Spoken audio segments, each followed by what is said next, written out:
इस वक्त आप आराम से बैठकर इस वीडियो को देख रहे हैं, मगर मैं आपको कहूं, आज जिस जगह पर आप अभी बैठे हो वो जमीन आज से करोड़ों साल पहले 8,500 डिग्री के तापमान से उबल रही थी, या जिस जगह पर आप बैठे हैं वो जगह लाखों सालों तक बर्फ से ढकी हुई थी। ये दोनों बातें सच हैं। इस 15 मिनट की वीडियो के अंदर आप पृथ्वी के 450 करोड़ साल के सफर को देखने वाले हैं। जिस जगह आज हमारा सौरमंडल है, वहाँ विभिन्न प्रकार की गैस और धूल के बादल हुआ करते थे। वैज्ञानिकों के मुताबिक इन धूल के बादलों से दूर एक तारा हुआ करता था। वक्त के साथ साथ उस तारे की ऊर्जा कम होने लगी, जिसके कारण उसके अंदर एक विशाल विस्फोट हुआ। विस्फोट की वजह से अंतरिक्ष की ये धूल एक दूसरे से दबने लगी। इस दौरान बादलों में स्थित धूल के कण दबाव और गर्मी के कारण बड़े उल्कापिंड और पत्थरों में परिवर्तित हो चुके थे, और इसी दबाव की वजह से इन बादलों में स्थित रेडियो एक्टिव पदार्थ ने ग्रेविटी का निर्माण किया। इस ग्रेविटी के कारण बीच में हाइड्रोजन और हीलियम इकट्ठा होने लगे। बीच के इस भयंकर दबाव के कारण एक विशाल विस्फोट हुआ, और इसी विस्फोट के कारण हमारे सूरज का जन्म हुआ। अंतरिक्ष में फैले एस्टेरॉयड यानी क्षुद्र ग्रहों में भारी वजन की वजह से सूरज के करीब आकर सूरज की परिक्रमा करने लगे। धीरे धीरे इन्हीं एस्टेरॉयड में भारी टकराव हुआ, जिसके फलस्वरूप मरकरी, विनस, अर्थ और मार्स जैसे ग्रहों का निर्माण हुआ। वैज्ञानिकों के मुताबिक उस वक्त पृथ्वी और मार्स यानी मंगल ग्रह के बीच थिया नामक ग्रह सूरज की परिक्रमा किया करता था। पृथ्वी पर ग्रेविटी होने की वजह से सूरज की परिक्रमा करने वाले एस्टेरॉयड अब पृथ्वी की परिक्रमा करने लगे, और धीरे धीरे करोड़ों सालों तक ये पृथ्वी पर गिरते रहे। और ऐसी घटना हमारे पड़ोसी ग्रह थिया पर भी हो रही थी, जिसके कारण थिया पृथ्वी के और करीब आने लगा और आकर पृथ्वी से टकराया। इस भयंकर टकराव की वजह से पृथ्वी के हिस्से कणों के रूप में अंतरिक्ष में फैल गए और एक रिंग्स की तरह पृथ्वी की परिक्रमा करने लगे। इन्हीं परिक्रमा करते हुए कणों में टकराव होने लगा, जिसके कारण हमारे चांद का निर्माण हुआ। उस वक्त पृथ्वी पर सिर्फ एक ही समुद्र हुआ करता था, और वो था 1900 डिग्री सेल्सियस की तापमान पर उबलते हुए लावे का। उबल रही थी वो सारी चीजें जिसे आज आप अलग अलग नाम से जानते हैं। वक्त के साथ साथ पृथ्वी धीरे धीरे ठंडी हो रही थी, जिसके कारण पृथ्वी के भारी तत्व जैसे धातु और रेडियो एक्टिव पदार्थ पृथ्वी के केंद्र में जाकर इकट्ठा हो गए, और हल्के पदार्थ पृथ्वी की सतह पर आ गए। लाखों सालों तक पृथ्वी पर उल्कापिंडों की बरसात हुई, और इन गिरते हुए उल्कापिंडों में जमा था नमक, मिनरल्स और पानी। करोड़ों सालों तक इन उल्कापिंडों की बरसात होती रही, और धीरे धीरे पृथ्वी की ऊपरी सतह पानी से ढकने लगी। वैज्ञानिकों के मुताबिक यही वो वक्त था जब दूर गहरे पानी के अंदर निकलते ज्वालामुखियों से पहली बार सूक्ष्म जीवों का निर्माण हुआ। लाखों सालों बाद एक वक्त ऐसा आया जब पृथ्वी की पूरी सतह पानी से ढक चुकी थी। हमारी पृथ्वी के सबसे अंदर का कोर रेडियो एक्टिव पदार्थ से बने होने की वजह से हरदम गर्म होता रहता है, लेकिन जब भी पृथ्वी की ऊपरी जमीन ठंडी हो जाती है, तब पृथ्वी के अंदर की गर्मी बाहर नहीं निकल पाती, जिसके कारण ज्वालामुखियों का निर्माण होता है। और उस वक्त कुछ ऐसा ही हुआ। पानी से ढकी हुई पृथ्वी पर हजारों की तादाद में ज्वालामुखी निकलने लगे, और आने वाले लाखों सालों तक इन ज्वालामुखियों का निकलना जारी रहा, जिससे पानी के ऊपर जमीन का निर्माण हो रहा था। इस वक्त भी पृथ्वी पर वातावरण ना होने की वजह से अंतरिक्ष से उल्कापिंडों की बरसात हो रही थी। आज से लगभग 300 करोड़ साल पहले पृथ्वी पर ऐसा वक्त आया जब पृथ्वी का वातावरण लगभग स्थिर होने लगा था। ज्वालामुखी निकलने धीरे हो गए थे, और पृथ्वी का एक दिन 12 घंटे का हुआ करता था। साल बीतते गए, और धीरे धीरे ये सूक्ष्म जीव विकसित होते गए और समूह में रहने लगे। आज से लगभग 250 करोड़ साल पहले पहली बार पृथ्वी पर ऐसे जीवों का निर्माण हुआ जो जीने के लिए ये पानी के अंदर के मिनरल्स यानी खनिज पदार्थ और धूप का इस्तेमाल करते थे, और मल त्याग के रूप में ऑक्सीजन बाहर निकालते थे। इस वक्त तक पृथ्वी पर ज्यादातर ज्वालामुखी निकलने बंद हो चुके थे, और इन माइक्रोबैक्टीरियाज की वजह से वातावरण में ऑक्सीजन की मात्रा बढ़ रही थी।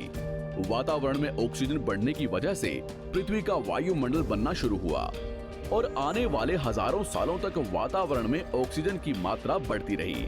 जिसकी वजह से पृथ्वी के ज्यादातर हिस्सों में ये सूक्ष्म जीव फैल गए। हजारों सालों बाद एक वक्त ऐसा आया जब पृथ्वी में ज्यादा ऑक्सीजन बढ़ने के कारण ये सूक्ष्म जीव मरने शुरू हो गए।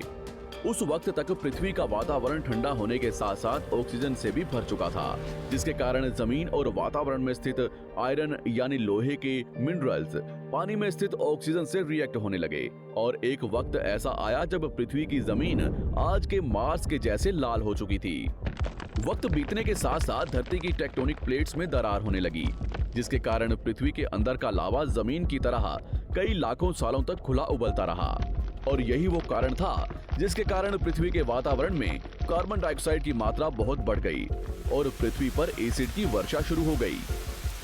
एसिड रेन की वजह से पृथ्वी का तापमान घटने लगा और तापमान इतना घटा कि पृथ्वी के ऊपर स्थित पानी बर्फ में परिवर्तित होने लगा।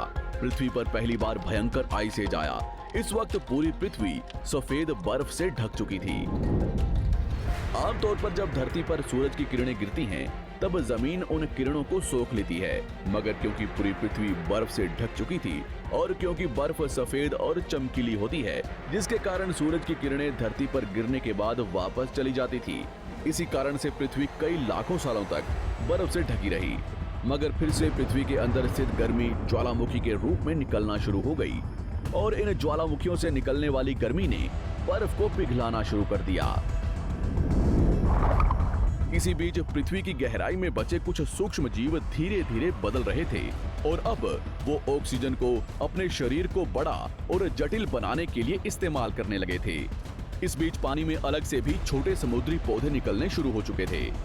बाहर जैसे जैसे ज्वालामुखी निकल रहे थे, वैसे वैसे वातावरण कार्बन डाइऑक्साइड की वजह से गर्म हो रहा था।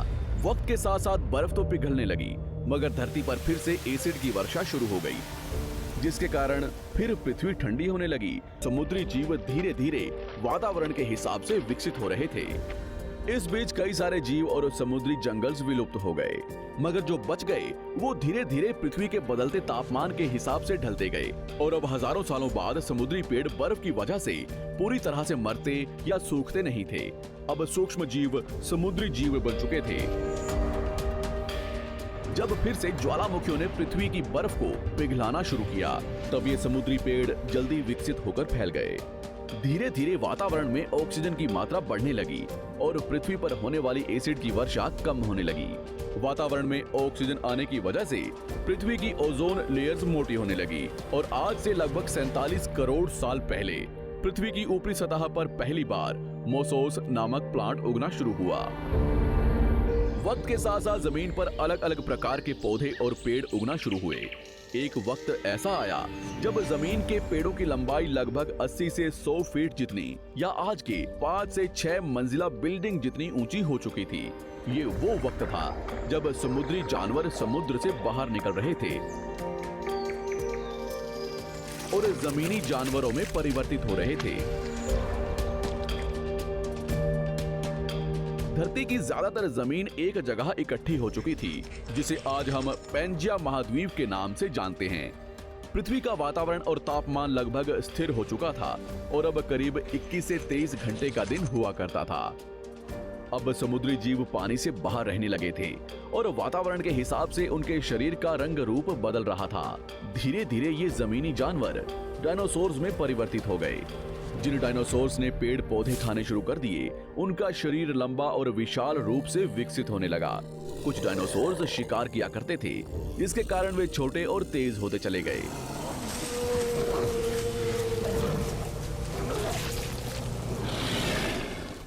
पृथ्वी की ऊपरी जमीन एक जगह इकट्ठी होने के कारण ज्यादातर जमीन रेगिस्तान और बंजर हो चुकी थी। ज्यादातर जंगल समुद्र के करीब हुआ करते थे, जिसमें डायनासोर्स रहा करते थे। आज से लगभग 20 करोड़ साल पहले पैंजिया महाद्वीप टूटना शुरू हो गया। पैंजिया के विभाजित होने की वजह से पृथ्वी की ज्यादातर ऊपरी जमीन पानी के संपर्क में आने लगी, जिसके फलस्वरूप पृथ्वी पर हरियाली बढ़ती गई, जिस वजह से डायनासोर्स और ज्यादा विभिन्न और विशाल होते चले गए। डायनासोर्स ने आने वाले लगभग 20 से 30 करोड़ सालों तक पृथ्वी पर राज किया। उस वक्त डायनासोर्स समुद्र से लेकर जमीन और आसमान तक पूरी पृथ्वी पर राज किया करते थे। इस दौरान अफ्रीका से टूटा भारत सीधे आकर आज के तिब्बत से टकराया और इस टकराव की वजह से हिमालय का निर्माण हुआ। आज से लगभग 6.5 करोड़ साल पहले पृथ्वी की तरफ आज के माउंट एवरेस्ट से भी बड़ा लगभग 4.5 लाख करोड़ किलो जितना वजनिया उल्कापिंड लगभग 80,000 किलोमीटर प्रति घंटे की स्पीड से पृथ्वी की तरफ आ रहा था। पृथ्वी की सतह को छूते ही उसमें भयंकर आग लगी और वो जलते हुए सीधा पृथ्वी से टकराया। इस टकराव से निकलने वाली ऊर्जा आज के 10 करोड़ परमाणु बम एक साथ फटने के बराबर थी। जहां ये उल्कापिंड गिरा, वहां के जानवर और पेड़ तुरंत भाप बनकर जल गए। गिरते ही पृथ्वी पर पूरी तरह धूल फैलने लगी, समुद्र में भयंकर बाढ़ आने लगी। भूकंप और आग ने पृथ्वी को जलाना शुरू कर दिया।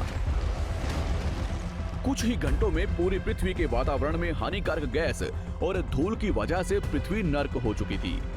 डायनासोर्स, घुटन, आग और भूखमरी से पूरी तरह विलुप्त हो गए। इस वक्त हमारे पूर्वज जमीन के अंदर रहा करते थे, जिसके कारण वो इस विशाल प्रलय से बच गए।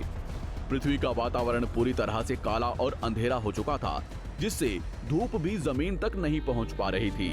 पृथ्वी के पेड़ और ज्यादातर जानवर विलुप्त हो गए। वातावरण में धूल और हानिकारक गैस के कारण पृथ्वी पर फिर से एसिड की वर्षा शुरू हो गई और फिर पृथ्वी ठंडी होकर बर्फ से ढक गई। लेकिन इस बार पृथ्वी की बर्फ लाखों सालों तक नहीं जमी रही और 80 से 90 हजार साल बाद ये बर्फ पिघलनी शुरू हो गई। जैसे ही धरती पर वातावरण फिर से पहले जैसा होने लगा, वैसे ही ये छोटे जीव जमीन से बाहर आना शुरू हो गए। उस वक्त पृथ्वी की बर्फ पिघलनी शुरू ही हुई थी, जिसके कारण अफ्रीका में घने ठंडे जंगल हुआ करते थे और इसी बीच ये जमीनी जीव बंदरों में परिवर्तित हुए। मगर जैसे जैसे पृथ्वी गर्म होने लगी, वैसे वैसे अफ्रीका के ये जंगल सूखने लगे। जंगल की चीजें खाने वाले बंदरों को खाने की कमी होने लगी। खाने की तलाश में इन बंदरों ने अपने पैरों पर चलना शुरू कर दिया, जिससे उन्हें दूसरे जानवरों के शिकार करने में मदद मिलती थी। धीरे धीरे बंदर एप्स यानी वानर में परिवर्तित हुए। खाने की तलाश में ये एप्स पृथ्वी के दूसरे हिस्सों में फैलने लगे और धीरे धीरे उनके शरीर का रंग रूप वहां के मौसम के हिसाब से बदलता गया। वक्त के साथ साथ हम आदिवासी बने। हमने हथियारों से लेकर आग का आविष्कार किया। हम धीरे धीरे इंसान के रूप में विकसित हुए। हमने धर्म से लेकर परिवार, भाषा और संस्कृति का निर्माण किया और वक्त के साथ साथ हम विकसित होते चले गए और आज हम इस पृथ्वी की सबसे विकसित प्रजाति बन चुके हैं। पृथ्वी को आज के जैसे बनने में लगभग 450 करोड़ साल का वक्त लगा है और हमें एक छोटे जमीन में रहने वाले जानवर से इंसान बनने में कई लाखों सालों का। मगर हमने इन 100 सालों में जितना पृथ्वी को गंदा और तबाह किया है, उतना आज तक किसी भी प्रजाति ने नहीं किया होगा। हम फिर से धरती को गर्म कर रहे हैं और कार्बन डाइऑक्साइड की मात्रा बढ़ा रहे हैं। वैज्ञानिकों का मानना है कि पृथ्वी पर फिर से विशाल परिवर्तन होने वाला है। भविष्य में पृथ्वी कैसी होगी, जानेंगे हमारी अगली वीडियो में।